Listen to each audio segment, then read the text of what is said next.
Welcome to Lax Philly Live. Once again on a Thursday night, we are live and we are in color. I have Sean Slate with me out of Saskatchewan. I believe Oh, China, is it not? no, good to be here. And away we go. Hopefully, we'll have some more of our panel coming in. And we're looking for Kevin Neibauer to join us very shortly.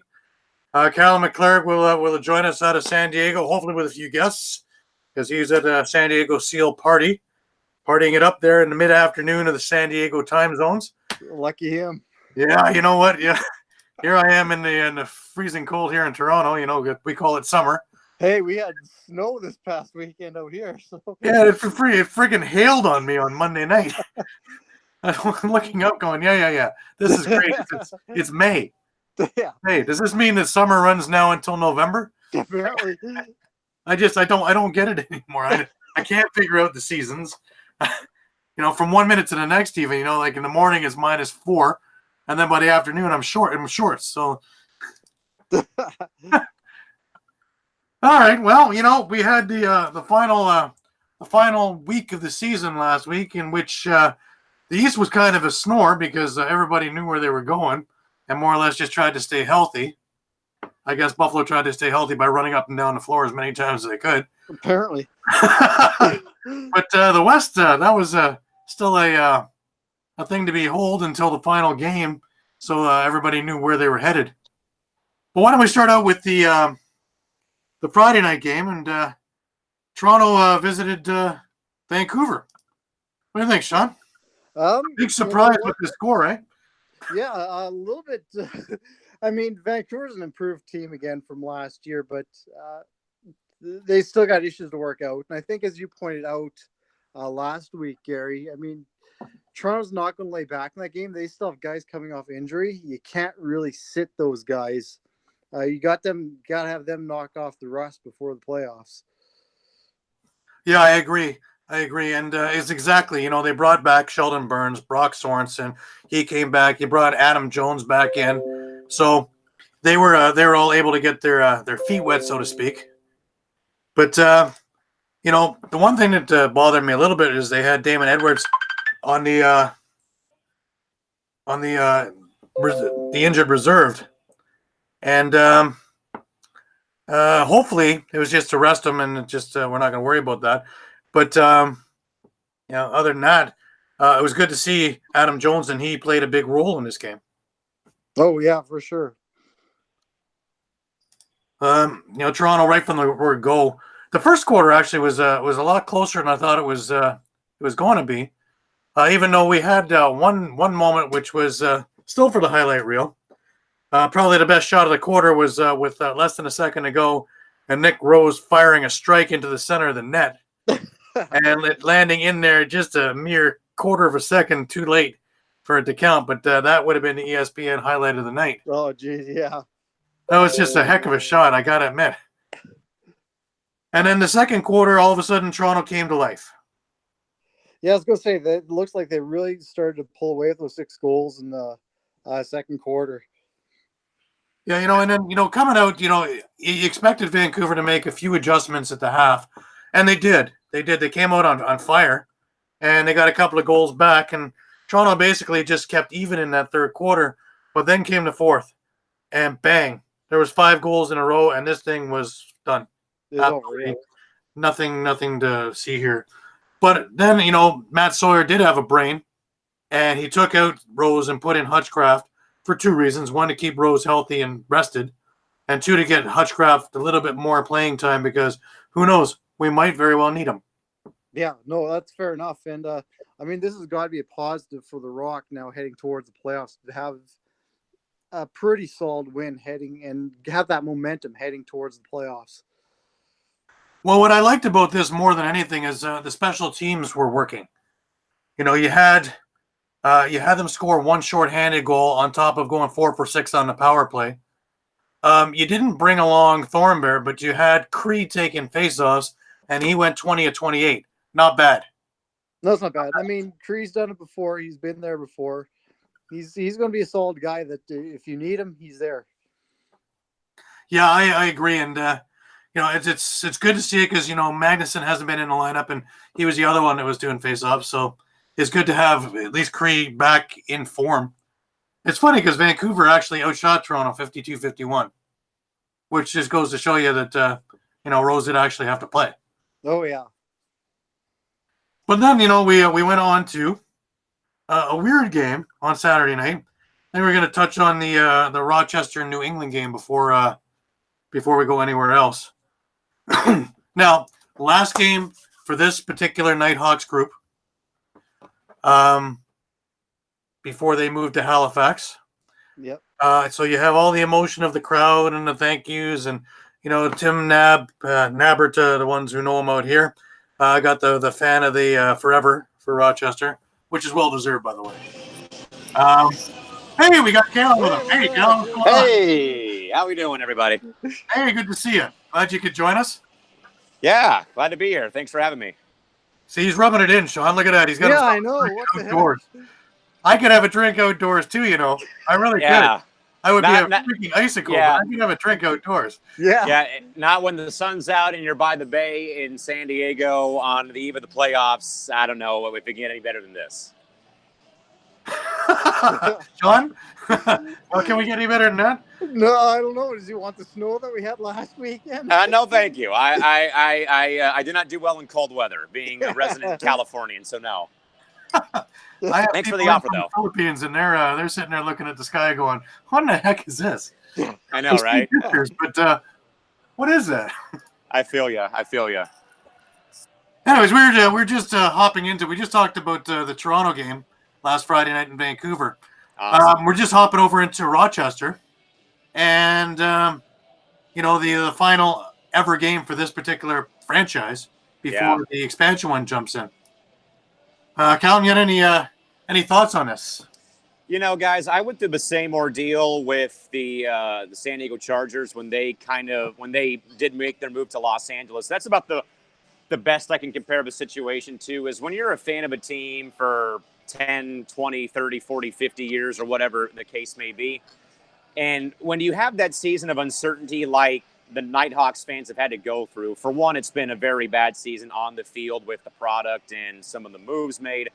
But at the same time, it's like it really doesn't matter to you because you know that the ownership or the team is going to be gone by the time next season rolls around. So I totally get the Rochester fans, their pain and their suffering. Because I sat through that, like I said, with the Chargers leaving San Diego. And it's a very rough situation to be a part of, but if there is a bright side, I guess, there is a team going to be back, hopefully playing in Rochester next season. And I wish those fans all the best because, again, like I'll say it again, but I feel their pain, believe me. Yeah, the one thing I really hope that the Pagulas do to Blue Cross Arena is put some freaking turf in there. Because, man, even walking on that turf, I damn near broke a leg.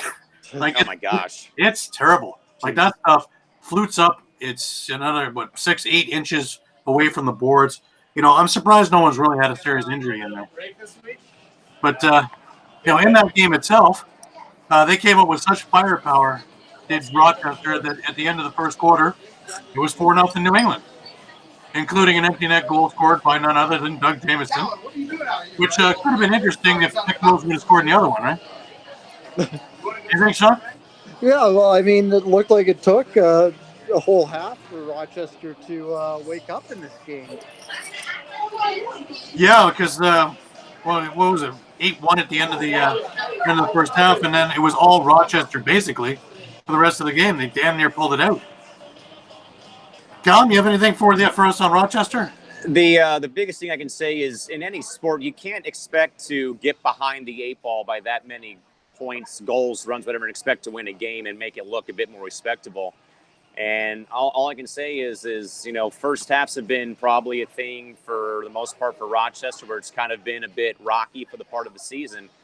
But I always say that, you can't expect to fall behind by that many as they did on last week and expect to, make a late rally and come back and win a game. So I think more importantly, it's getting off on the right foot and getting that momentum on your side to start the game off rather than trying to find it late in the game. It's cliche to say, we got to play a full 60 minutes. but it's true. If you don't play a full 60 minutes and you get yourself down 8-1, Absolutely. you're fighting an uphill climb. But the funny thing is, when you look at the stats, Rochester won the faceoffs 23-7. Oh my gosh. They out-loose balled New England 121-92. They outshot New England 67-57. About That's the only crazy. thing they didn't win in this thing was the score itself. So, I just don't get that, You can win all the statistical categories you want, but if you don't actually win the category that counts the most in any sport, let alone lacrosse, and that's scoring goals, you're not going to win the game. It's plain and simple. Very true. Very That's true. true. And the other one is that New England did get 4 for 6 on the power play. So if you're going to give them opportunities like that, yeah, they're going to take advantage of it. Well, that's the thing too, right? Good teams will make you pay for your mistakes. That's the thing, right? You're taking 50 shots from the outside. You're not getting your quality chances. You're not going to score. Stats can only tell so much of the story, right? Yeah, we can give you a Toronto Rock jersey if you take that many shots from the outside. Yeah. Oh my. All right, so that one covered that. So why don't we? Let's flip a coin. Why don't we go over to San Diego and Callum, you can discuss what in the hell happened over in good old San Diego for that final game. We played Buffalo. What do you expect? That's what happened. We played Buffalo. Simple as that. Were you guys planning on going to the finals? They might be there too. I don't know. I don't know, honestly. I mean, some folks here feel like it's possible, but realistically, I don't think so. But we'll see what happens. It is the playoffs. That's true. Anything can happen in a one-game thing. In this game, though, my God, it was actually a very close game up until about the 5-minute mark. Yeah, and then the wheels on the bus fell off. No, that was pretty much about it. And interestingly enough, a lot of the cast-offs from other teams were the ones that did the damage. Indeed. The crew chase. Away we go, right? Yeah, I mean, right down the road, and Buffalo showed why they earned that #1 seed in the Eastern Division this year, and more importantly, I'd even say for us mortals here in San Diego, nice to have the Buffalo fan base come out and get out of the cold weather back east last Saturday as well. A lot of orange in the building. Yeah, get used to that. That happens a lot. They travel very well. They don't travel. And you know what? That's all that matters out here because we are very used to it. Very used to it. You know what? Let's face it. I mean, the path to championship through the East is going to go through Buffalo. Easily. They're going to be a tough team to beat, and they showed what they can do when all guns are firing. And let's face it, San Diego was a very good team in their own right. I just want to remind you. I just want to remind it to you that Toronto beat Buffalo 2 out of 3 games. That is correct. And the game that they lost 8-6. So they have Crazy. Buffalo's offensive number. So, and also if you look in history, they've had Matt Vince's number too over the history. Doesn't matter if he's been in Rochester. Doesn't matter if he's been in Orlando.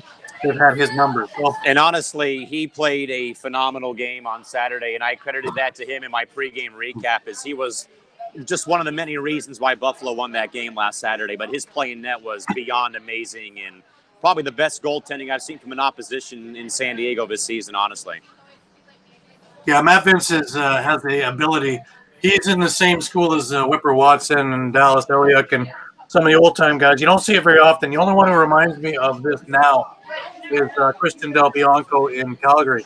Yes. A reactionary reflex goalie, whereas most of them coming up now and coming through now, Skiggs, Nick Rose, these are all angle goalies. Right.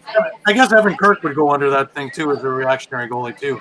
Evan Kirk For sure. does, I think, go under that, because that was one thing I noticed in the first few games when Kirk came to play and with the Rush, just how quick his reflexes were. Yeah, so when he has trouble is the occasional times when he can't see. Yeah. Definitely. That happens every now and again, so For sure. We'll see what goes on with that. But speaking of Evan Kirk, he made his reappearance in that Saskatchewan game, in which Saskatchewan pulled out a 13-8 win, and majorly enough, that gave them a home game next week. John? Yeah, as you alluded to, a huge bounce back game by Evan Kirk. I think that's one he really needed, especially with his performance in Calgary. If you told me that the Rush were going to be up 11-1 after the first half, I think you'd be crazy. Uh, I mean, Colorado's had their struggles, but even the past two games, both been 9-7 scores in Right. favor of the Rush. So to see that output against, especially a goaltender like Dylan Ward, is insane. Yeah, it's true. But here's the interesting part. Everybody's talking about the big comeback of Colorado in the second half, but at this point, they were resting everything. So I really would it be the same if they played the full lineup in that second half? No, I think you're right, Gary. I think they were just playing not to get hurt in that second half. Basically, it's in the books. You got first place pretty well. Don't get hurt. Don't take any stupid penalties that are going to get you suspensions. Just head towards the playoffs. Yeah, I agree. John, anything? For Saskatchewan, honestly, having Kirk back is probably something that maybe takes a bit of pressure off the rest of the defense, hopefully, and I wouldn't say necessarily off the offense though, but having him back, I think, really establishes a presence in net for one, and Saskatchewan's they've been good at home all season, and that's why they usually get the benefit of the doubt 9 times out of 10 for my game pick. So if you want to probably win the Western Division title, you're going to have to go through Saskatchewan. So it's going to be fun to see how the West shapes out over the course of the next couple of days. Yeah, I agree. And it's always about timing. Rochester was a good example of this one a couple of years ago when they were doing their three-peat. Most of those 3 years, they were pretty average during the year, but they got hot at the right time, rode a hot goalie into the playoffs, and bang, they won 3 championships in a row. And I think this time around, I don't know if I can get another phone to ring in here, really. You got one too many ringing back there. Just about everybody calling at the moment, Home phone's calling, if you're lonely, phone's calling. Yeah, if you're lonely, come on, call us. We're online here. We're very happy to take your call. Caller, you're online. This is a very special number. That's our 1-800 number, I guess. You are on the air. Hello. Caller, who's this? That's great. Train of thought. But no, my point was with Saskatchewan is they're getting healthy and they're selling at the right time. And now I think people in the West need to worry. Yeah, yeah, absolutely. That one loss against Calgary was, I think, just basically a wake-up call for them. They can't, rest on their laurels. And as I mentioned in my picks for that game, they were a wounded dog. They're not the wounded dog that's going to sit there and lick their wounds. They're that wounded dog that's foaming at the mouth now, angry and ready to fight. Absolutely. And getting hot at the right time as well, heading into the postseason. Oh, yeah. I mean, you really can't discount Derek Keenan coach team at any point, really. Let's be honest about that. Yeah, well, the evil genius will have something up his sleeve, Oh, yeah, for sure. Like, there's just, there's just no two ways about that one. He's just been there many times. He knows the ins and outs. But I think that Calgary game, like you say, that was an ass-kicking and a half, and it was a wake-up call and a half. And if Calgary happens to get by San Diego, I have a feeling that that's not going to be the same result. But I think that will be the game to watch. Because that will be an absolute slobber knocker, if I can borrow from Jim Ross. Yeah, no, the West is probably going to be, all the playoffs will be fun to watch, but especially seeing Saskatchewan and Colorado play again after facing off in the last game to end the regular season. And then, of course, Calgary, San Diego once again. So things are going to be fun out West, to say the least. Most definitely. Which brings us to this week and the first week of the playoffs. So finally, the preseason is over. We have the longest preseason in the world here, since 4 out of four to five teams, and 4 out of 6 teams get in. But any predictions here of what's going to happen? Sean, why don't we start with you? Well, I think let me get my picks up here. Why don't we start off with your home game? And we have the Saskatchewan versus Colorado game. Yeah, definitely. I got Saskatchewan winning this one. I don't think you're going to see the kicking that you saw the first half this past weekend. It's going to be a defensive battle, that's for sure, especially with Dylan Ward in goal. But I just can't see Colorado keeping up to the rush. Not if they fall behind by like 5 goals, like they did to start the game last week, where it was like, what, 8-0 at one point before Colorado finally scored? Yeah, exactly. And again, I think as Colin pointed out, I mean, Sask Tel Center is a difficult place to play for opposing teams. Well, that's still one of the loudest places I have ever been in, and after a couple of finals series there, when my ears are ringing 3 days afterwards, it's a loud place. And I've been in, Rochester is almost equally as loud, but I still think SaskTel is probably, just because of the sheer numbers, having 15,000 people with a low ceiling. That's a pretty crazy place. Well, that's exactly it. Comparing it to, I heard them comparing it to other stadiums. They're saying, at the SaskTel Center, the difference is that those fans are right over on top of you, and 15,000 of them just screaming their heads off. You can't even hear yourself think. Crazy. Yeah, it reminds me a lot of the old Buffalo Memorial Auditorium, where they would get 16,000, 17,000 people, and they'd be basically on top of you there. Also one of the hottest buildings I've ever been in. So, yeah, that's way before they invented that air conditioning thing. Same building as they were known for the Fog Bowl with the Flyers and. Oh my gosh! Oh yeah. That was a sight to behold too, if you could see it. Unfortunately, nobody really saw it, right? Yeah, not in this day and age. All right, so that would bring us to let's take an Eastern game. We'll take the Buffalo game then, and Buffalo plays New England. Now these two teams really don't like each other, and they proved that a couple of weeks ago, playing each other. And even though Buffalo really had nothing to prove, it got to be a fairly dirty game, which plays more into Buffalo's hands, anyways. Sean? Yeah, you know what? I got Buffalo going on this one as well. It's definitely going to be a close one. I think that New England can definitely give them a game, but when you're looking at the strengths of someone like Small, Dane Smith, who else do they have? Even Matt Vince in goal, Sean Evans. Can New England shut them down?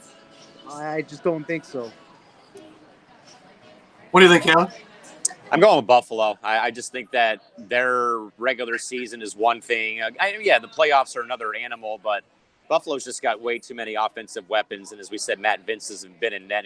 He's had a great season all year. So I'm going to go with the Bandits over the Black Wolves. Yeah, I just think that Buffalo was built for a championship this year. I agree.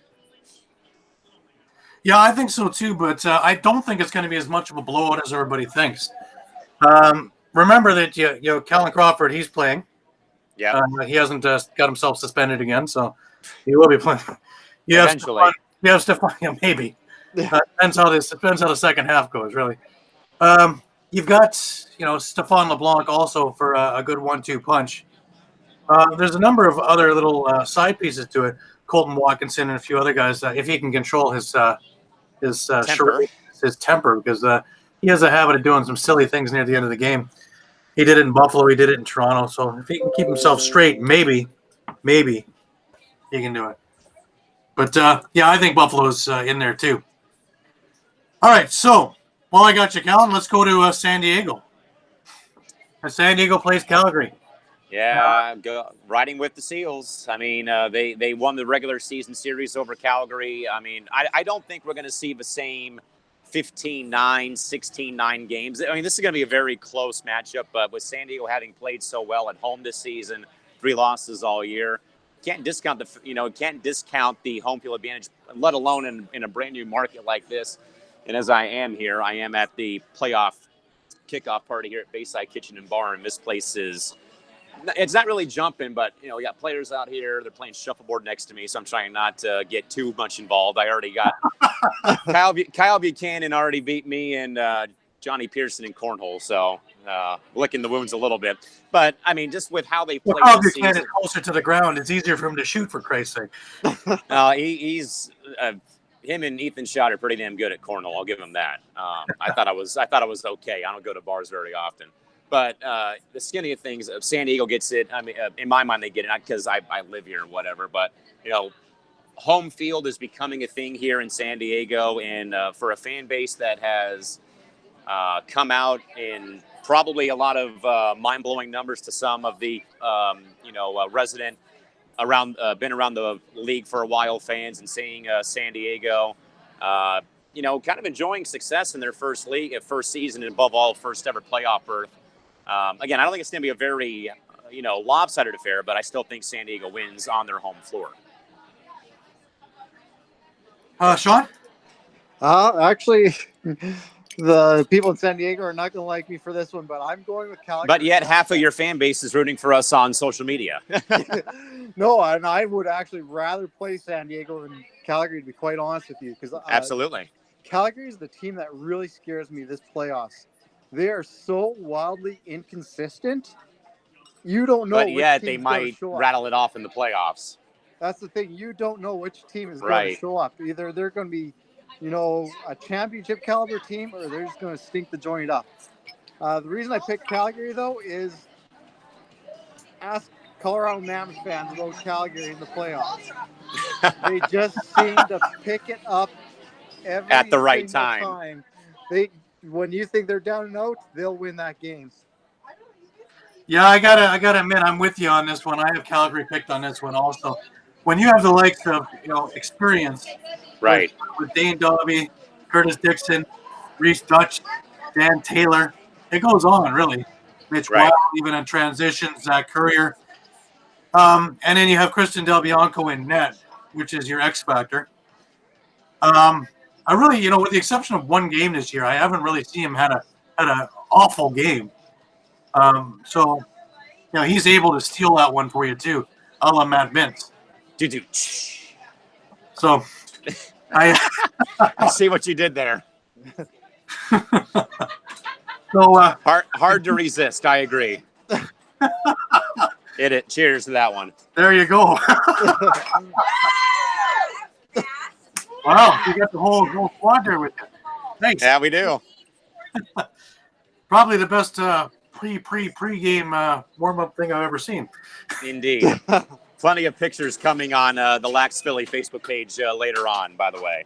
Can't wait to see them because from what I'm hearing, definitely can't. Yeah, sounds like a ton of fun out there. Especially if you're, Foosball is going on behind me. That's what's going on. If you're able to wear shorts and a t-shirt, my God. Yeah. We can wear shorts and t-shirts, just we have to wear usually a big old snowsuit on top of it. Yeah, the sun is actually setting right now on my face as we speak, so it's a nice day out here. Yeah, pretty dark over here now, So Gary, as long as the Rock get to the final and they're here, I'll see you in town. Believe me. Yes, I'll be flying if I get there. Good. Not a problem. Awesome. All right, well, that brings us to the last playoff game of the weekend, which is a Monday.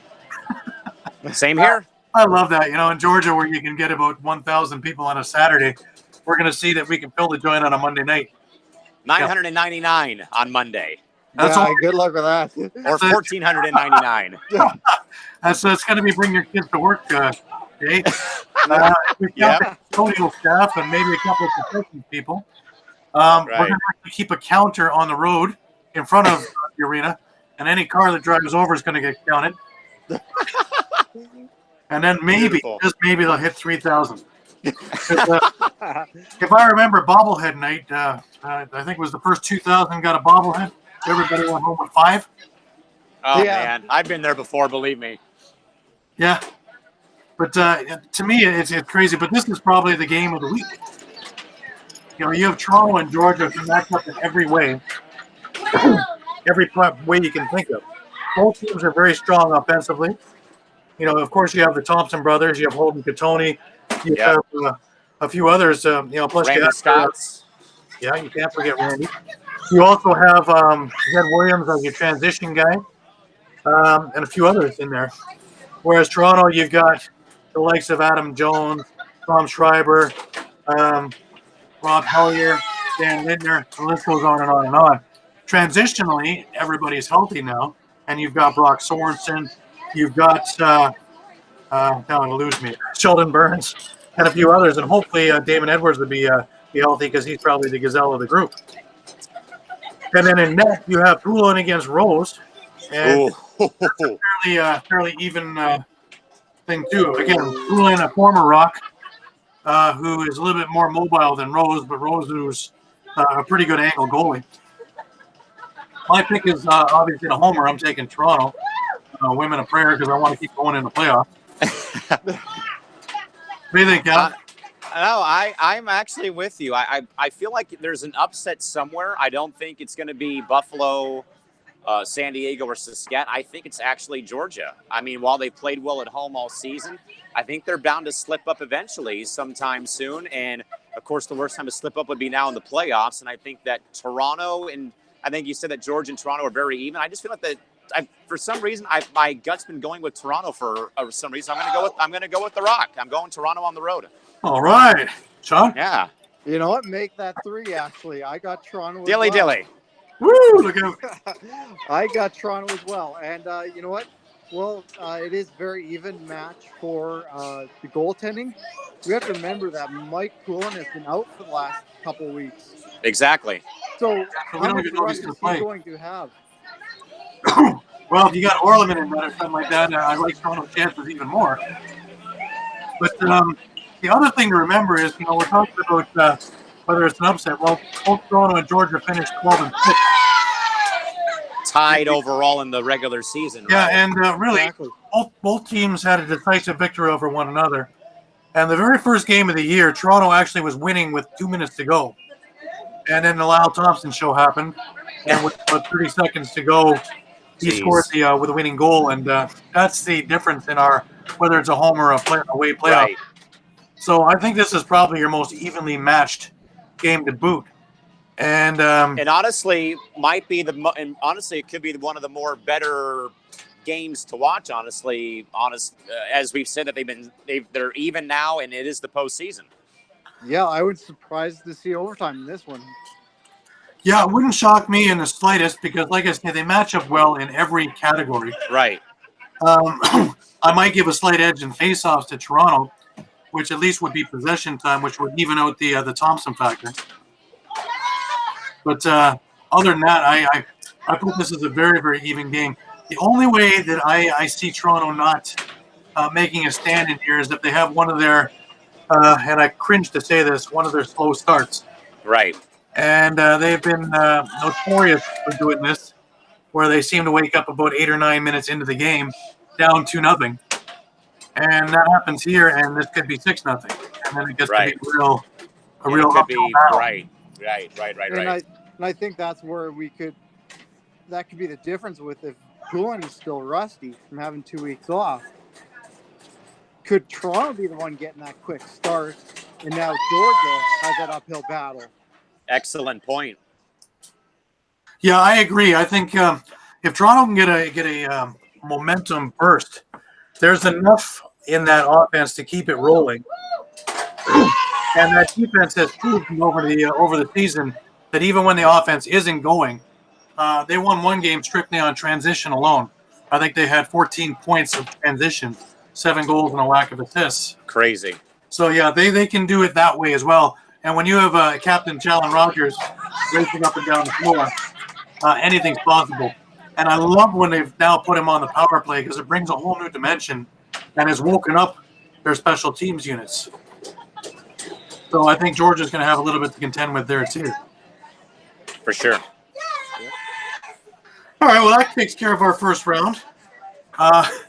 Anybody care to get on to, on to round 2? Because unfortunately, the one who was going to talk about NCAA, he wasn't able to make it with us today.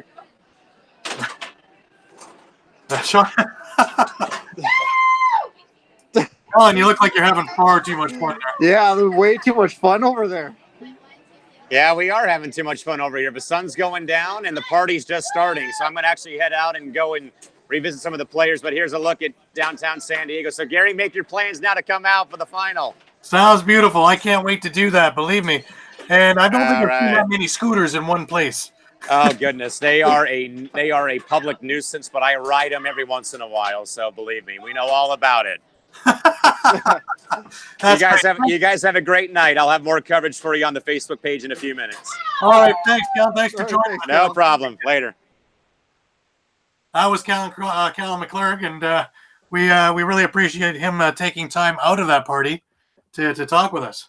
That's pretty cool, eh, Sean? Yeah, it was. They're having way too much fun out there, I think. Well, even with those Toronto parties where we sit at a bar and go, is it time to go to the game yet?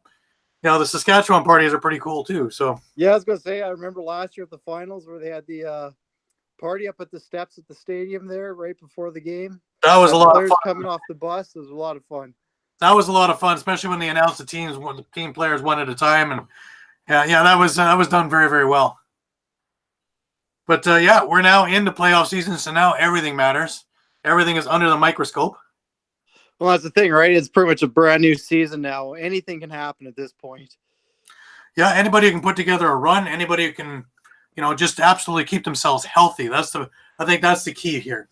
That's a big, for sure. And it's a single game elimination too. I mean, a team can just get hot that one night. That's all it takes. Yeah, and we could ask our friends up the road in Rochester for how that works because they're experts on that. Oh, yeah. But, all right. Well, we have an abbreviated version of Lax Philly Live this week. I appreciate Sean Slater taking the time and spending some time with us tonight. All right, thanks, Gary. So don't forget to stay on with Lax Philly, both on Facebook and .com, because at Lax Philly, we cover the whole game. And we'll be one end to the other, up, down, sideways, and around the corner, behind the scenes and in front of the scenes on every playoff game, both NCAA and for the NLL. And coming up in the next couple of weeks, we'll have WLA, MSL, PLL, MLL, and any other letter combination you can possibly dream of. So hang out close. And again, any final thoughts for us, Sean? No, I think that's pretty much it. Just really looking forward to these playoff games. Yeah, I'm with you. And again, stick along with us, and we'll take you along for the entire ride. Until then, I'm Gary Grube, and I want to really thank you for taking the time to be with us on Lax Philly Live.